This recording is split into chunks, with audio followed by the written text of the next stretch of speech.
പാലക്കാട് കഞ്ചിക്കോട് ജനവാസ മേഖലയിൽ കാട്ടാന ഇറങ്ങി. അസീസി സ്കൂളിന് സമീപം ഗ്രീൻ ഗാർഡനിലാണ് ഒറ്റയാൻ എത്തിയത്. വ്യാപകമായി കൃഷി നശിപ്പിച്ചു. അതേസമയം നെല്ലിയാമ്പതിയിൽ യുവാക്കൾക്ക് നേരെ ഒറ്റയാന്റെ പരാക്രമമുണ്ടായി.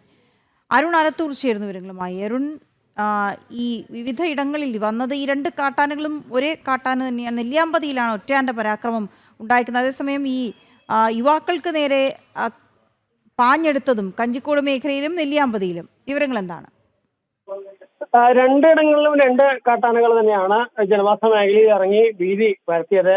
കഞ്ചിക്കോട് ജനവാസ മേഖലയിൽ ഇന്ന് പുലർച്ചെയാണ് കാട്ടാന എത്തിയത്. അസീസി സ്കൂളിന് സമീപത്ത് ഗ്രീൻ ഗാർഡനിലാണ് ഒറ്റയാൻ എത്തിയത്.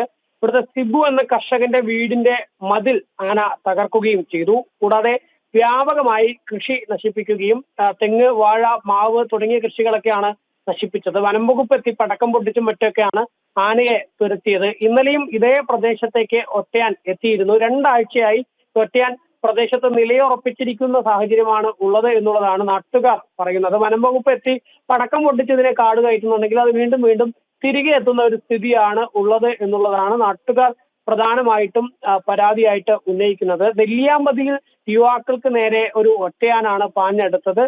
വടക്കഞ്ചേരി സ്വദേശികളായ സുഗുണൻ, സുൽഫിക്കർ എന്നിവർക്ക് നേരെയാണ് കാട്ടാന പാഞ്ഞെടുത്തത്. ഇവർ സഞ്ചരിച്ച ബൈക്ക് നിർത്തിയിട്ട് പിന്നോട്ട് തിരിച്ച് ഓടിയതിനാലാണ് ഈ ആനയുടെ ആക്രമണത്തിൽ നിന്നും രക്ഷപ്പെട്ടത്. തൊട്ട് മുമ്പിൽ സഞ്ചരിച്ച യാത്രക്കാരെയും കാട്ടാന ആക്രമിക്കാൻ ശ്രമിച്ചതായിട്ടാണ് ഇവർ പറയുന്നത്. നെല്ലിയാമ്പതി സന്ദർശിച്ച ശേഷം തിരിച്ച് ചുരം ഇറങ്ങി വരുന്ന വഴിയിലാണ് ഈ കാട്ടാനയുടെ മുന്നിൽ ഇവർ അകപ്പെട്ടിരിക്കുന്നത്.